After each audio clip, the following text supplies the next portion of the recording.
అందరికీ నమస్కారం అండి. నా పేరు దాసరి ఉదయశ్రీ యాదవ్. తెలుగుదేశం పార్టీ రాష్ట్ర కార్యనిర్వహణ కార్యదర్శిగా ఉన్నాను. తెలుగుదేశం పార్టీ అంటేనే మహిళల పార్టీ, మహిళలు అంటేనే తెలుగుదేశం పార్టీ అనే రీతిలో ఈరోజు అణగారిన వర్గాలకి, బడుగు బలహీన వర్గాలకి తెలుగుదేశం పార్టీ ఒక చిహ్నంగా ఈరోజు పేరు రూపొందించుకుంది. నేను ఒక సామాన్య మధ్యతరగతి కుటుంబీ గృహిణిని.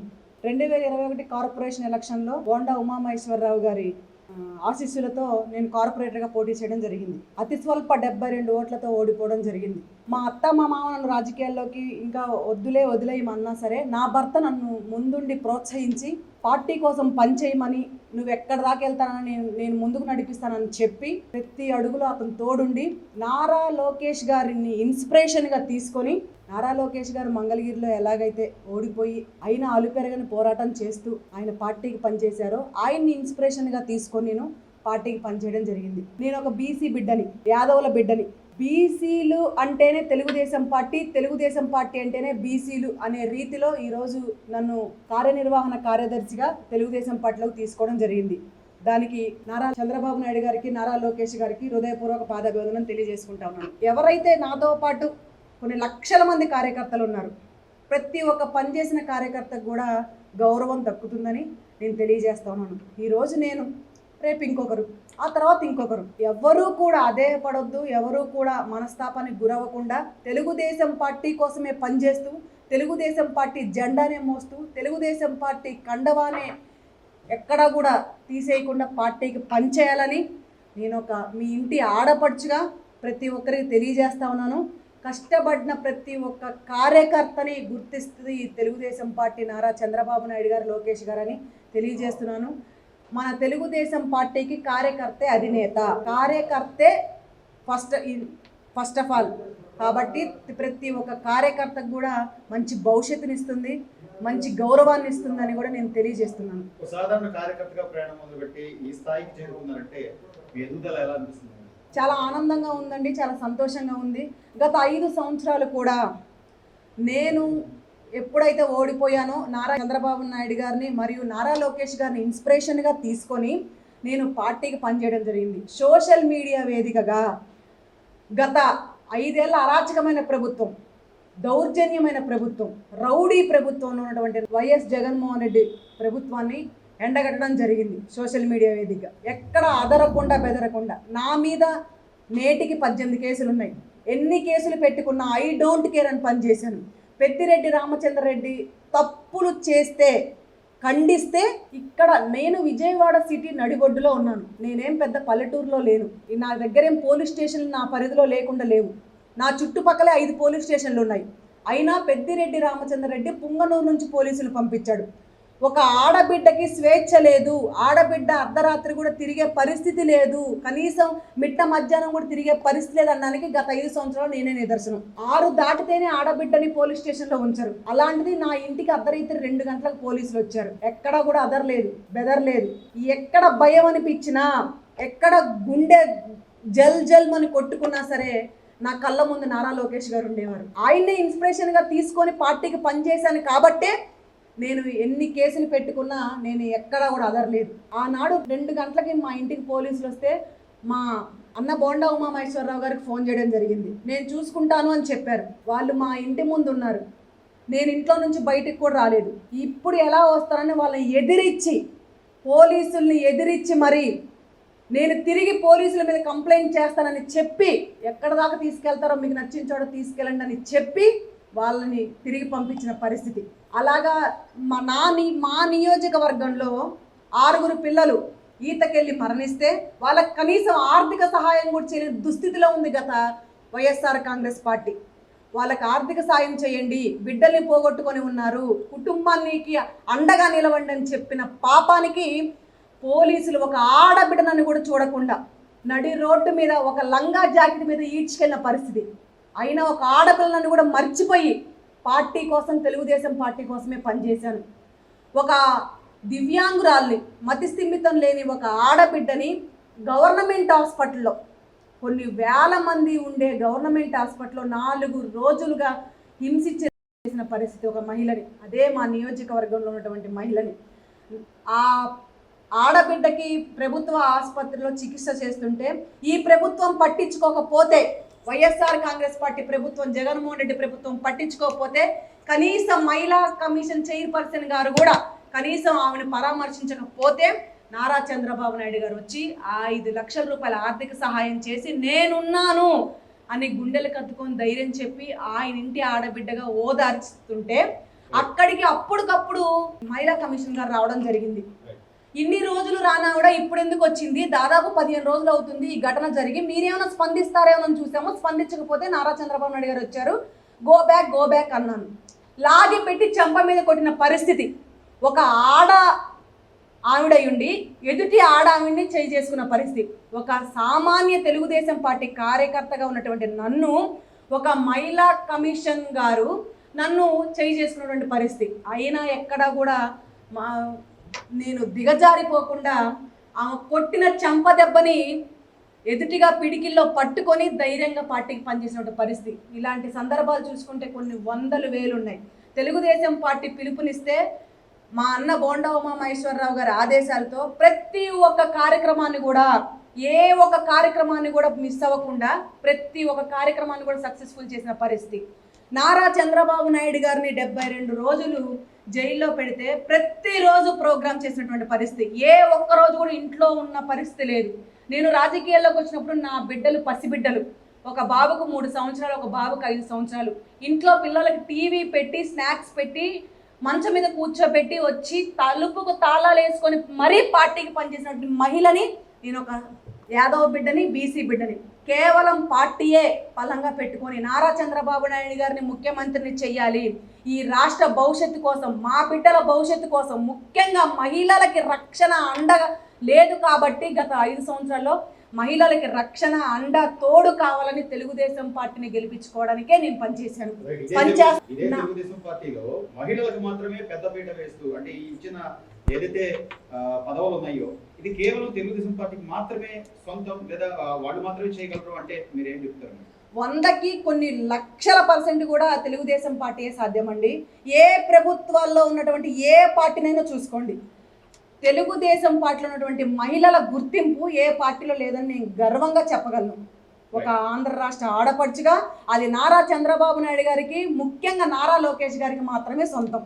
మహిళలకి ఎప్పుడు పెద్దపీట వేస్తూ అసెంబ్లీలో కానివ్వండి, పార్టీ పదవుల్లో కానివ్వండి, గౌరవంలో కానివ్వండి, ప్రతి చోట కూడా మహిళలకే పెద్దపీట వేస్తూ మహిళల్ని ముందుకు నడిపించే పార్టీ తెలుగుదేశం పార్టీ అని నేను చాలా గౌరవంగా కూడా చెప్పాను. ఈ పదవి అనేది ఒక గర్వంగా ఫీల్ అవుతున్నారా, లేదా ఒక బాధ్యతగా ఫీల్ అవుతున్నారా, ఇంకా మరింత జాగ్రత్తగా, ఇంకా మీ బాధ్యత మరింత పెరిగింది అనుకుంటున్నారా ప్రస్తుతం వచ్చిన పదవిని? నా 2 బిడ్డల మీద ప్రమాణం చేసి చెప్తున్నానండి, తెలుగుదేశం పార్టీ కోసమే పనిచేశాను. నారా చంద్రబాబు నాయుడు గారు ముఖ్యమంత్రి గారు అవ్వడం కోసమే పనిచేశాను. నాకు ఈరోజు పదవి ఇచ్చేంత వరకు కూడా నన్ను గుర్తించి నన్ను రాష్ట్ర స్థాయికి తీసుకెళ్తానని, ఒక నియోజకవర్గ స్థాయిలో ఉన్న మహిళని, ఒక సామాన్య బీసీ బిడ్డని నన్ను ఈరోజు రాష్ట్ర స్థాయికి తీసుకెళ్తారని నాకు నిజంగా తెలియదు. నేనే షాక్ అయ్యాను. నన్ను ఏదైతే గుర్తించి గౌరవించి బీసీ బిడ్డనయ్యి యాదవుల బిడ్డనిగా నన్ను గౌరవించి నన్ను రాష్ట్ర స్థాయికి తీసుకెళ్ళిన తెలుగుదేశం పార్టీకి జీవితాంతం రుణపడి ఉంటాను. తెలుగుదేశం పార్టీకే పనిచేస్తాను, తెలుగుదేశం పార్టీలోనే ఉంటాను. నా కంఠంలో ఊపిరిన్నంత వరకు, నా గుండె ఆగిపోయేంత వరకు తెలుగుదేశం పార్టీ కోసమే పనిచేస్తాను, తెలుగుదేశం పార్టీలోనే నా ప్రాణాలు అర్పిస్తానని కూడా తెలియజేస్తా ఉన్నాను. నాకు పదవి అలంకారం కాదు, నాకు పదవితో కూడా పని లేకుండా తెలుగుదేశం పార్టీ కోసం పనిచేస్తానని తెలియజేస్తా ఉన్నానండి. 1982లో అన్న నందమూరి తారక రామారావు గారు తెలుగుదేశం పార్టీ ఆవిర్భావం చేసిన దగ్గర నుంచి స్త్రీకి ప్రథమ స్థానం ఇస్తున్నారనే చెప్తానండి నేను. ఎందుకంటే ఆస్తిలో తోడపుట్టిన వాళ్ళతోటి, మగపిల్లలతోటి ఆడపిల్లకు కూడా సమాన హక్కులు కావాలి అని చెప్పి పోరాడిన వ్యక్తి ఎవరైతే ఉన్నారో, ప్రవేశపెట్టిన వ్యక్తి ఎవరైతే ఉన్నారో అది అన్న నందమూరి తారక రామారావు గారు అండి. అదే కాదు, పంచాయతీ ఎలక్షన్స్లో స్త్రీకి సమాన ఎలక్షన్స్లో కూడా పార్టిసిపేట్ చేసే, అంటే సమాన సీట్లు ఇచ్చిన ఘనత ఏదైతే ఉందో అది అన్న నందమూరి తారక రామారావు గారండి. అదే పందాలో ఇవాళ మహానాడు జరుపుకుంటున్న సందర్భంగా ఇవాళ హైబ్రిడ్ మహానాడు అనేది జరుపుకుంటున్నామండి. దానికి కారణం కూడా ప్రజలందరికీ తెలిసిన విషయమే. మనము ఎకనామికల్ క్రైసిస్లో ఉంది మన దేశం కానీ మన రాష్ట్రం కానీ. సో దానికి ప్రధానమంత్రి గారు ఇచ్చిన పిలుపు మేరకు మన ఏదైతే ఉందో మహానాడు అనేది తెలుగుదేశం పార్టీ కార్యకర్తకి, తెలుగు గడ్డ మీద పుట్టిన ప్రతి వ్యక్తి కూడా గర్వపడే మహానాడుని కూడా త్యాగం చేసి ఇవాళ హైబ్రిడ్ మహానాడు జరుపుకునే విధంగా రూపకల్పన చేసుకోవడం జరిగిందండి. సో దీంట్లో ప్రాథమికంగా ఈ రోజు వరకు కూడా ఒక నాయకురాలిగా నేను రాజకీయాల్లోకి వచ్చి 16 సంవత్సరాలండి. ఇన్స్పిరేషన్ మా నాన్నగారు. నేను తెలుగుదేశం పార్టీ ఆవిర్భావ దినోత్సవం నుంచి నాకు మెంబర్షిప్ రాసి ఉంచారండి నాన్నగారు. కానీ నేను ప్రత్యక్ష రాజకీయాలకు వచ్చి 16 ఏళ్ళు. దీంట్లో మహిళకి ఏ విధంగా ప్రాధాన్యత ఇచ్చారు అనే దానికి నేనే ఉదాహరణ అండి. నన్ను తీసుకొచ్చి ఆలపాటి రాజేంద్ర ప్రసాద్ గారు ఒక పదవి ఇచ్చి కూర్చోబెట్టారండి 2014లోనే. పదవి ఇచ్చారు అంటే ఒక బాధ్యత ఇచ్చారు. ఆడపిల్ల మీద ఒక బాధ్యత పెంచి నమ్మకాన్ని పెంచుకున్నారు. ఆ నమ్మకాన్ని కూడా ఒమ్ము చేసుకోకుండా నేను కూడా నిలబడి నేను అదేవిధంగా మహిళగా ఎలా రాణించాలి అనే దాన్ని నేను చూసుకొని ధైర్యంగా ఎలా రాజకీయాల్లోకి రావాలి, వంటింటికే అంకితమైపోయిన మహిళని రాజకీయాల్లోకి తీసుకొచ్చి గుమ్మం దాటించి రాజకీయాల్లోకి తీసుకొచ్చిన ఘనత తెలుగుదేశం పార్టీ, నారా చంద్రబాబు నాయుడు గారి ఘనత, మన ఎన్టీఆర్ గారి ఘనతనే నేను గర్వంగా చెప్తానండి. పార్టీ ఆశయాలు కానీ సిద్ధాంతాలు కానీ ప్రతి ఇంటికి తీసుకెళ్లడంలో మహిళలు అసలు ఎలాంటి పాత్ర పోషిస్తారు మేడం? మహిళా కార్యకర్తలు కానీ నాయకులు కానీ తెలుగుదేశం పార్టీ? మేము ఎంత లీడర్లమైనా కూడానండి, మా పార్టీ మాకు ప్రాణం. మా పార్టీ ప్రవేశపెట్టిన ప్రతి కార్యక్రమాన్ని మేము ప్రతి ఇంటికి తిరిగి, ప్రతి గుమ్మానికి తిరిగి, ప్రతి మహిళలో చైతన్యం కలిగించే విధంగా, ప్రతి ఒక్క మహిళని చైతన్యవంతురాల్ని చేసి మళ్ళీ రాజకీయాల్లోకి తీసుకొచ్చి ముందడుగు వేసే విధంగా, ప్రేరేపించే విధంగా వాళ్ళకి సహాయం చేస్తూ, వాళ్ళకి సలహాలు ఇస్తూ, మాతో పాటు వాళ్ళని నిలుపుకుంటూ మేము వాళ్ళని ముందుకు తీసుకొస్తున్నామండి. మా లీడర్స్ మమ్మల్ని ఎలా అయితే మమ్మల్ని ప్రాధాన్యత మాకు ఇచ్చేశారో మేము అదేవిధంగా పార్టీ తలపెట్టిన ఏదైతే కార్యక్రమాలు ఉన్నాయో వాటన్నిటినీ కూడా మేము ఎప్పుడూ కూడా పార్టీ కోసం, మేము డబ్బుల కోసం కానీ, మేము పదవుల కోసం కానీ ఆశించిన వ్యక్తులం కాదండి. మేము మా పార్టీ నిలబడాలి. మీరు చూసుకోండి, మా ఇంటి ముందు ఎప్పుడు 365 రోజులు ఆ తెలుగుదేశం జెండా రెపరెపలాడుతూనే ఉంటుంది. నేను గర్వంగా చెప్తాను. నన్ను కోస్తే ఎల్లో బ్లడ్ వస్తుంది ఇవి చెప్పను నేను, కానీ తెలుగుదేశం నాది అని నేను గర్వంగా చెప్తాను. నేను చంద్రబాబు ప్రారంభించిన ఈ కార్యక్రమాల్లో మహిళల జీవితాలపై అత్యధిక ప్రభావం చూపించిన పథకం ఏదైనా ఈ సూపర్ 6 అన్నారో, ఈ కూటమి ప్రభుత్వం ఏర్పడిన తర్వాత ఎక్కువగా వాళ్ళ మీద ప్రభావం చూపించింది అనుకోవడానికి ఏముంటుంది? నారా చంద్రబాబు నాయుడు గారు 2014లో అధికారంలోకి వచ్చిన తర్వాత ఎంతో చేశారండి. పసుపు కుంకం కింద మహిళలకి ప్రాధాన్యత ఇస్తూ ప్రతి ఒక్కరికి 10,000 రూపాయలు ఇచ్చిన ఘనత ఆ రోజున మనం చూసామండి. పావలా వడ్డీ ఇచ్చి, ఆ డ్వాక్రా రుణాలను ఇచ్చి వాళ్ళని ఎంపవర్మెంట్ కింద, వాళ్ళ స్వశక్తి కింద వాళ్ళు బతకాలి అనే ఒక కార్యక్రమాన్ని ఏదైతే ఉందో అది దానికి రూపకల్పన చేసింది నారా చంద్రబాబు నాయుడు గారని నేను గర్వంగా చెప్తాను. ఇవాళ వచ్చి ఎవరెవరో వాళ్ళ పేర్లు వేసుకోవడానికి ఎంత ముందుకొచ్చినా హిస్టరీ మాత్రం నారా చంద్రబాబు నాయుడు గారి పేరు మీదే ఉంటుందండి. అదేవిధంగా ఈ రోజున మళ్ళీ 2024లో అధికారంలోకి వచ్చిన తర్వాత నారా చంద్రబాబు నాయుడు గారు మహిళకి ప్రవేశపెట్టిన పలు విధాలమైన పథకాలు ఏదైతే ఉందో, దీపం పథకం అనుకోండి, ఫ్రీ బస్సు పథకం అనుకోండి, తల్లికి వందనం పథకం అనుకోండి, ఎంతమంది పిల్లలు ఉంటే అంతమంది పిల్లలకి తల్లికి భారం కాకుండా ఒక బిడ్డను చదివించి ఇంకో బిడ్డను చదివించకుండా ఉండకూడదని, ఎంతమంది పిల్లలు ఉంటే అంతమందిని పిల్లల్ని చదివించే విధంగా 15,000 రూపాయలు ఒక్కొక్క బిడ్డకి వేస్తానని ఏదైతే మాట ఇచ్చారో దాన్నే నిలుపుకున్నారు. ఫ్రీ బస్సు ప్రయాణం జిల్లాల వైజ్గా ఇస్తానని చెప్పారు ఆ రోజున. కానీ ఈ రోజున పల్లె వెలుగు బస్సుల్లో ఎంత దూరమైనా ప్రయాణం చేసే ఇది ఈ రోజున మహిళకి కల్పించారని గర్వంగా చెప్పచ్చండి. దీపం పథకం సంవత్సరానికి 3 సిలిండర్లు. మహిళ అనేది కట్ల పొయ్యి మీదకి వెళ్ళి వంట చేసుకోకుండా, దీపం పథకం అనేది ఈ రోజు కాదండి, ఇది దీపం 2 మొదట్లోనే నారా చంద్రబాబు నాయుడు గారి హయాంలోనే, ఏది 2014 ఆ టైంలోనే నారా చంద్రబాబు నాయుడు గారు ఈ గ్యాస్ సిలిండర్లు, గ్యాస్ పొయ్యిలు ప్రతి మహిళకి ఉండాలి, ఇబ్బంది పడకూడదు అని తెచ్చిన ఘనత నారా చంద్రబాబు నాయుడు గారిదని నేను సగర్వంగా చెప్తానండి. క్లిష్ట పరిస్థితుల్లో మేడం, అంటే పార్టీ ఎప్పుడైతే అధికారం కోల్పోయిందో ఆ పరిస్థితుల్లో మహిళా నాయకురాలుగా ముందుండి పోరాడేందుకు ప్రయాణించిన అంశాలు కానీ, అంటే ఎన్నో రకాల అవమానాలు అవన్నీ తట్టుకుని కూడా ఇంత బలంగా నిలబడే ఆ ఆత్మస్థైర్యం ఎలా ఈ మహిళల్లో ఉంది? తెలుగుదేశం పార్టీ ఒక బలం అండి ప్రాథమికంగా చెప్పాలంటే. తర్వాత మా నాయకులు మాకు బలం అండి. మాకు కష్టం వచ్చిందంటే పరిగెత్తే మా నాయకత్వం ఉంది. నారా చంద్రబాబు నాయుడు గారు, మా లోకేష్ గారు, మా ఆలపాటి రాజా గారు, మా పెమ్మసాని చంద్రశేఖర్ గారు ఎవరైనా కానీ క్రైసిస్లో ఉన్నప్పుడు మాకు 2019 నుంచి 2024లో మమ్మల్ని పెట్టని హింస లేదు, మాపై పెట్టని కేసు లేదు. అయినా కూడా మేమున్నాము మీకు అని చెప్పి బలం చెప్పి మాకు మానసిక బలమైనా కానీ ఆ రోజు నుంచి ఈ రోజుకి మేము ఉన్నామమ్మా మీకు అంటే పని చేయించుకుని వదిలేసే రకాలు కాదండి మా లీడర్స్. మేము ఉన్నాము అని వెన్ను తట్టి ఉండి ప్రోత్సహించి మాకు పక్కనే ఉండి నిలబడి మాకు ఏ సాయం కావాలన్నా చేసే నాయకత్వం మాకు ఉంది కాబట్టే తెలుగుదేశంలో అలాంటి ఒక నాయకత్వంలో మేము పనిచేస్తున్నందుకు మేము చాలా గర్వంగా చెప్తామండి. ఎందుకంటే నేనే ఒక ఉదాహరణ. మొన్నటికి మొన్న కూడా నన్ను వైసీపీ ఎంత దారుణంగా చేసిందో నాకు తెలుసండి. నా లీడర్స్ నాకు ఎంత అండగున్నారో నాకు తెలుసు.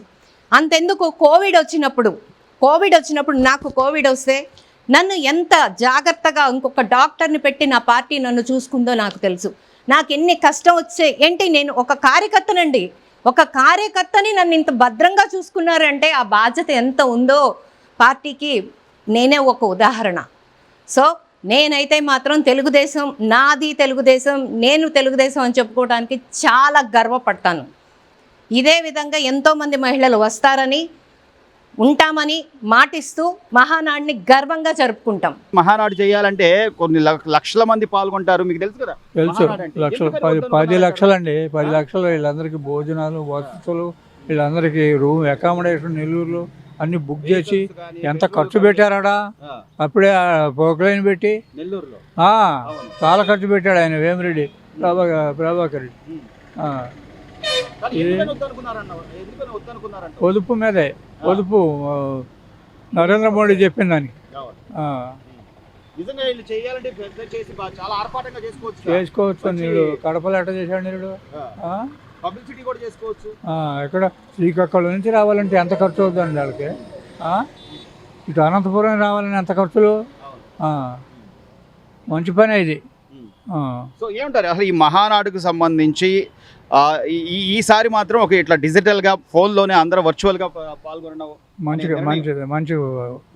కార్యక్రమం ఇది. ఇట్లా చేయబడి అద్భుతంగా ఉంది. ఏంది ఆడు బయటకు వచ్చి నిన్న మాట్లాడుతుంది. చిన్నాన్నను కూడా చంపాడా చంద్రబాబు నాయుడు, చిన్నాన్న కూడా తప్పుడు గొడ్డలు పెట్టి చంపింది ఆడైతే, వాళ్ళ అయ్యని చంపింది, ఇవన్నీ తాతను చంపింది చంద్రబాబు నాయుడు. నోటికి వచ్చినట్టుగా ఏది చెప్తే అది జనాలు నమ్ముతారు. అదేమంటే నేను చాలా మంచోడిని, అందుకే వీళ్ళంతా బయట బతుకు తిరుగుతున్నారు అంటున్నాడు. మంచోడు అంటారా? మంచోడా అట్లాంటి ఆడు ఎవడుగా ముఖ్యమంత్రి చేయలేదు ఇంతవరకు. ఏ రాష్ట్రంలో కూడా లేడు ఇంత దిక్కుమాలాడు. ఎన్ని కోట్లు సంపాదించాడు ఇసుక మీద. మందు సొంతంగా అమ్మటం గవర్నమెంట్. అదేమంటే జోగి రమేష్ వీళ్ళంతా చాలా మంచోళ్ళు, అమాయకులు. నిజమే, అమాయకులే. జనాలకు తెలియదు బాబాయ్ ఎవరు. చంద్రబాబు ఇంటి మీదకి వెళ్ళాడని ఆడికి మినిస్టర్ జోగి రమేష్కి. ఇట్లాంటి వాడు నేను మంచోడిని, నేను కనుక వేరేగా ఉంటే ఇంకా వేరేది ఉండేది, తేడాగా ఉండేది. మా బాబాయ్ చంపారు. నమ్ముతారా జనాలు? నమ్ముతారా? వాడు చెల్లెలు నమ్మట్లేదు, వాడు అమ్మ తిడుతుంది. Please subscribe to Leo news for more videos.